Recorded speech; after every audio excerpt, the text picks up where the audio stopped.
नमस्तो। स्कंद पुराण यहाँ तक कहती है कि इस कथा के चरित्र को जो श्रवण कर लेता है उसको 26 एकादशी करना भी नहीं पड़ती। इस एकादशी की केवल ये कथा सुनकर ही वो तर जाता है। बहुत ध्यान से सुनना इसको, कथा तो बड़े भाव से सुन लो इसको, है? बड़े प्रेम से। इसलिए सारी एकादशियों में निर्जला एकादशी की महत्वता शास्त्र प्रमाण करता है। महाराज निर्जला एकादशी का उद्यापन जो करा जाता है, उसका उद्यापन और प्रदोष का जो उद्यापन करा जाता है, इन दोनों का क्रम लगभग एक जैसा है। तो निर्जला पहुंचे, है? और निर्जला ने जाकर भगवान नारायण से निवेदन करा। भगवान विष्णु ने पूछा, क्या बात है निर्जला, आज तुम खेलती हुई यहां पर आकर खड़ी हो गई, क्या हुआ, क्या है? क्या तुमको गौलोक धाम में आनंद की अनुभूति नहीं हो रही जो तुम वैकुंठ में आई? निर्जला घूमती घूमती भगवान के सम्मुख में पहुंची। भगवान ने पूछ रहे हैं, बार बार पूछ रहे, निर्जला हुआ क्या तुमको?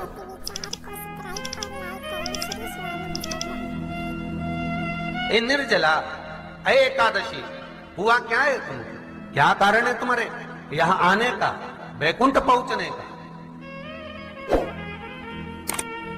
बहुत ध्यान देना महाराज। शास्त्र कहता है सोमवार, मंगलवार, बुधवार, गुरुवार, शुक्रवार, शनिवार, ये देवता वो देवता सबके व्रत कर लो, सारे व्रत कर लो, पर ये व्रत आपको परमात्मा के धाम तक लेकर नहीं जा सकते, क्योंकि इनका जो पुण्य है वो मृत्यु लोक में आप थोड़ा सा भी व्रत करते हैं तो पुण्य समाप्त हो जाता है। पर हिंदू धर्म के 3 व्रत ऐसे बता दिए जिन व्रतों का पुण्य समाप्त नहीं हुआ।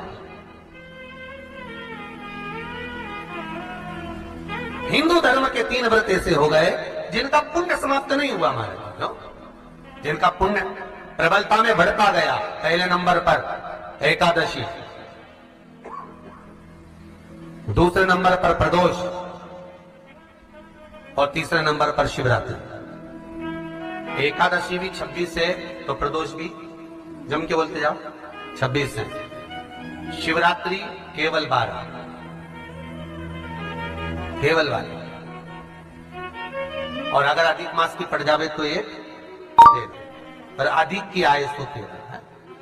तो यहां शास्त्र कह रहा है कि 3 व्रत हमारे यहां जिनका पुण्य समाप्त नहीं हुआ, जिनका पुण्य प्रबल हुआ, बड़ा। इसलिए आज भी माता एकादशी का व्रत करती है, और एकादशी का व्रत कर कर अगर कोई जीवात्मा को देते हैं, कोई मर भी गया तो उसको एकादशी का दान देते हैं।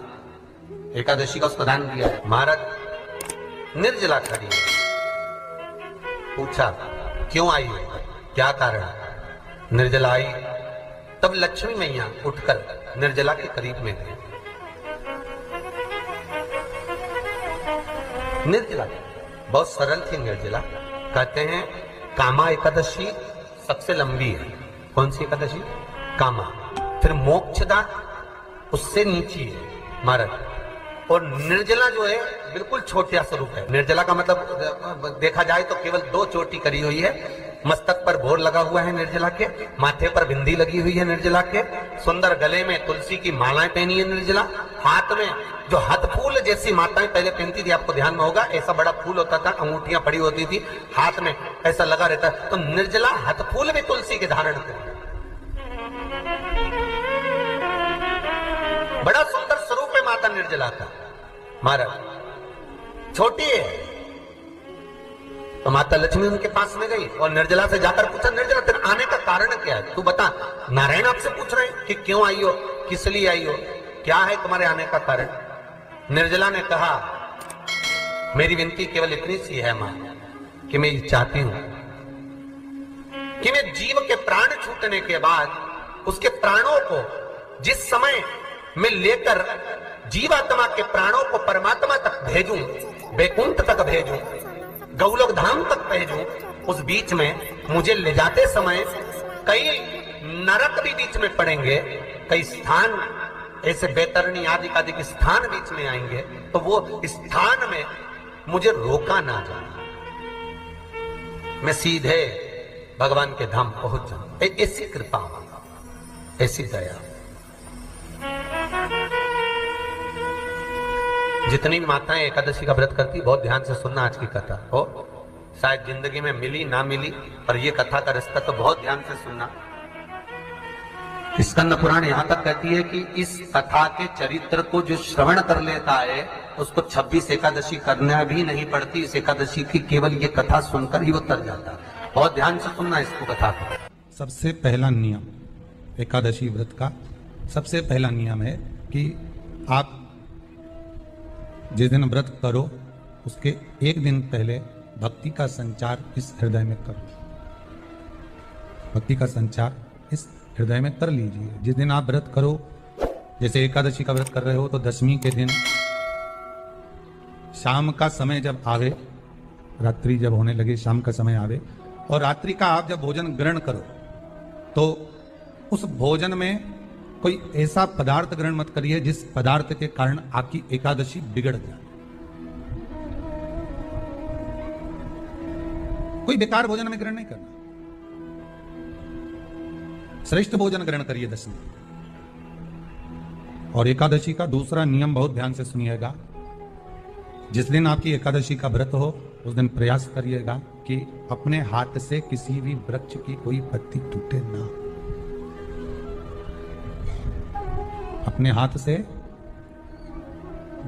किसी भी वृक्ष की, पौधे की, किसी भी वृक्ष की पत्ती अपने हाथ से ना टूटे। बहुत ध्यान दीजिएगा महाराज। एकादशी का ये दूसरा नियम है कि अपने हाथ से किसी पौधे की, किसी वृक्ष की, किसी डाली की कोई पत्ती टूटे ना, कोई पत्ती ना टूटे, इसका प्रयास करिए।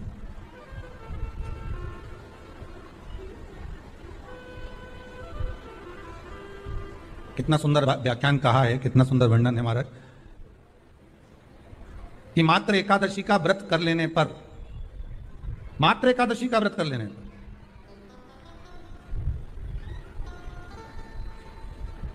जो पूर्व में किया गया हमारा पाप कर्म है, हमने किसी जीव की हत्या करी है, हमने किसी को कष्ट प्रदान करा है, हमने किसी को अपशब्द कहा है, हमने किसी को ताने दिए, हमने किसी को आड़ा टेढ़ा कहा है, हमने किसी को गालियां दे दी है, मात्र एकादशी का व्रत ही कर लेने पर ये सारे जो दोष हैं वो समाप्त हो जाते हैं।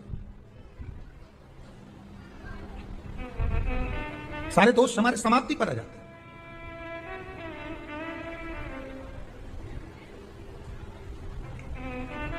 अब एक विचार करिएगा थोड़ा सा अपने मन में, अपने चित्त में, अपनी वृत्ति में एक बात उतारिएगा।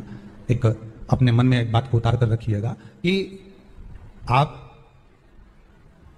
अपने पाप को, अपने पाप कर्म को जिस दिन क्षीण करने वाले हो, समाप्त करने वाले हो, अपने पाप को आप जिस दिन समाप्ति पर लेकर जा रहे हो तो उसके एक दिन पहले आपको प्रसन्नता होना चाहिए कि नहीं होना चाहिए कि कल मेरा पाप कटने वाला है, कल मेरा पाप समाप्त होने वाला है। जो मैंने पाप कर्म करा है वो समाप्त होगा, जो मैंने पाप कर्म करा है वो कल समाप्त हो जाएगा। तो एक दिन पहले आपके चेहरे पर प्रसन्नता होगी ना होगी?